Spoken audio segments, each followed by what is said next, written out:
Hello there, Accelerated Math 6-7 students. Welcome to our fourth video. I would like you to turn in your table of contents, and I have gotten a little bit ahead in our notes, which is good. The lesson that we're going to be talking about today is associated ratios and the value of a ratio. And you can find that information for me on page 15. So I'm going to go ahead and turn there. I would like all of you guys to join me as soon as you get that title written down. So here is page 15. Okay. So like I said, the name of our lesson today is Associated Ratios and the Value of a Ratio. Our goal today, we are going to learn that fractions are the value of a ratio relationship. Interesting. So fractions have another job. Other than just being a part of a whole, they are now considered the descriptor, or the way you describe a ratio relationship.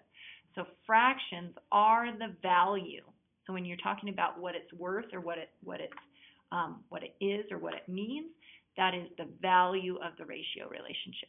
I know, it's kind of confusing, but we'll get through it together. Okay, our question for today's lesson is, what does value mean when it is the value of a ratio? So you need to be able to tell me what that means by the end of the lesson today.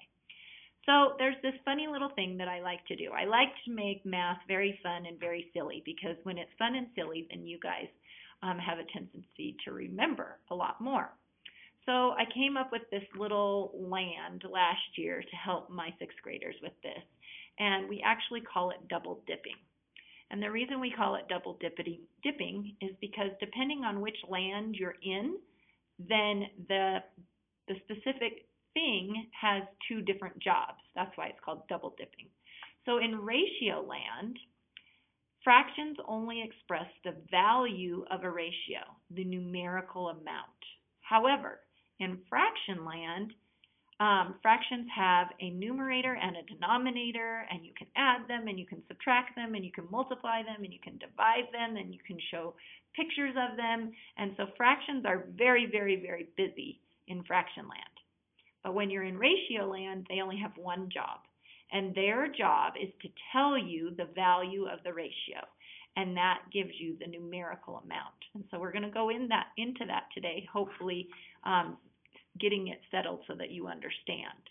Okay, so right now we are working in ratio land. As you know, we've been doing everything with ratios, trying to figure out everything about ratios, and we are going to be focused today on the fact that fractions will only be used to describe the numerical amount of the ratio relationship.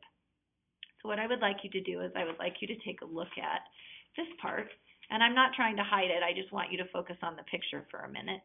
So we see some hearts here. There are 1, 2, 3, 4, 5 purple hearts and 1, 2, 3 blue hearts. Okay? So if you're just looking at the hearts, what ratio pops into your brain?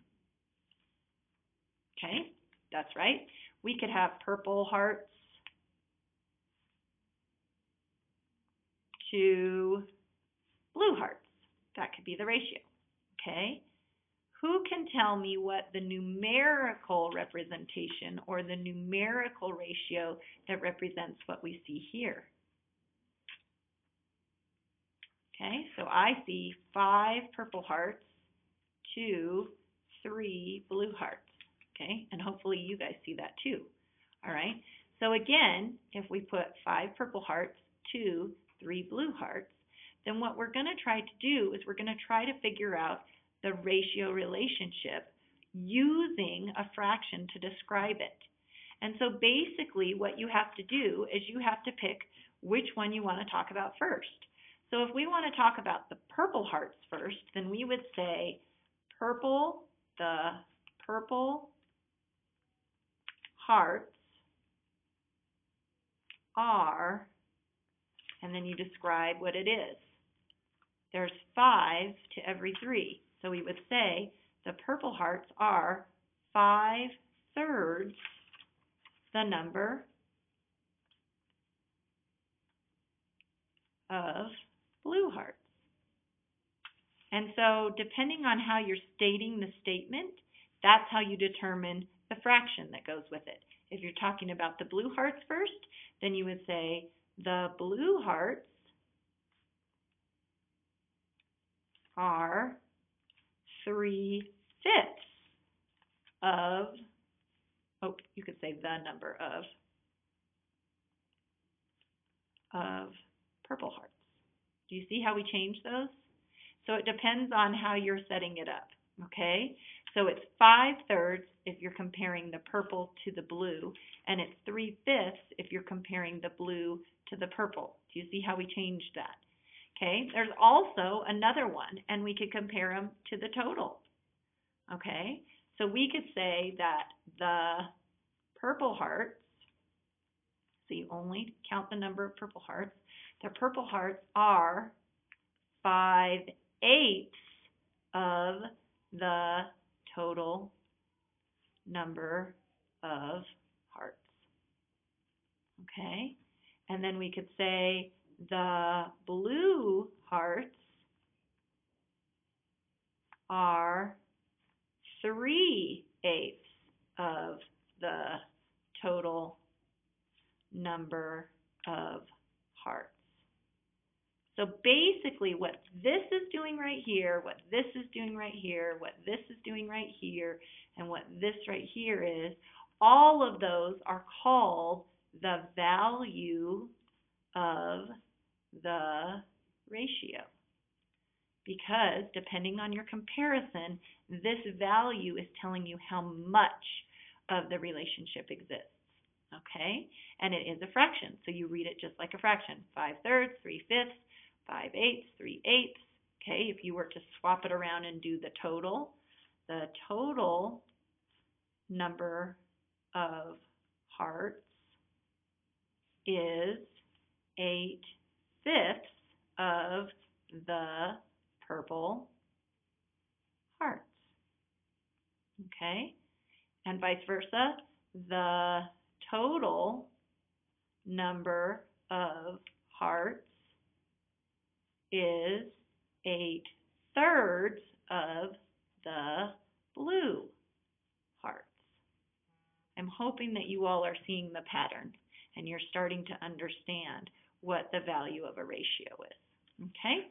So, some other things that if you wanted to include in your notes that would be helpful for you to remember this, the number of purple hearts is 5/3 the number of blue hearts, and then I just circled that with red to show you the fraction because it tells the value. So this is written in fractional form because it's telling the value of purple hearts compared to blue hearts. Okay? All right, I'm going to turn the page, and you guys are going to turn with me so we can get the next part of our lesson complete. And again, we're still working on the same lesson. This one is called Associated Ratios and the Value of a Ratio. So we're just continuing with what we started with the purple hearts and blue hearts, except this time we're going to talk about movies. Okay? And so this one is called Movie Time. And we'll work through it together. I'm not necessarily going to give you the answers because I want you to try to do it by yourself, and we'll talk about it in class tomorrow. But film A has a ratio of 1, 2, 3, 4, 5 to film B, which has a ratio of 1, 2, 3, 4, 5, 6, 7. So we can see those. This tape has 5 pieces. This tape has 7 pieces. So the first question we have is, what is the ratio of film A to film B? Boys and girls, you've got to remember that order matters. It is so important whenever you're working with ratios that you make sure that you put the order correctly. So make sure that when you write your ratio that your order is correct. And if you don't, you're going to get really confused. What is the ratio of film B compared to film A this time? So notice these are 2 different ratios. Be very careful. The length of film A is blank of the length of film B. So you need a value right here. You need to put a fraction right there. So hopefully you remember, order matters. Okay? The length of film B is blank of the length of film A. So again, we're looking for a value here, and so it should be in the form of a fraction to fill in that space right there. When you get finished writing those, I would like you to put a cloud around the value of the ratio. Remember, the value of the ratio is the fraction that you come up with. So you're going to draw a cloud around that. Okay? And then the last one. This one's kind of fun. So I need you to suppose that we're talking about paint mixtures. Okay? And we're doing some primary paint work. We're working with red and yellow. But actually, these are true-false statements, and your job is to decide if they are true or false, and write T for true, write F for false, and here is your ratio, right here. So this ratio reads, for every 1 red gallon, there are 3 yellow gallons, okay? And then your job is to read the value of the ratio and tell if it's true or false. 3/4 of a 4-gallon mix would be yellow paint. If you think it's true, put true. If you think it's false, put false. 1/3 of a 4-gallon mix would be red paint. For every 1 gallon of yellow paint, there is 1/3 of red paint.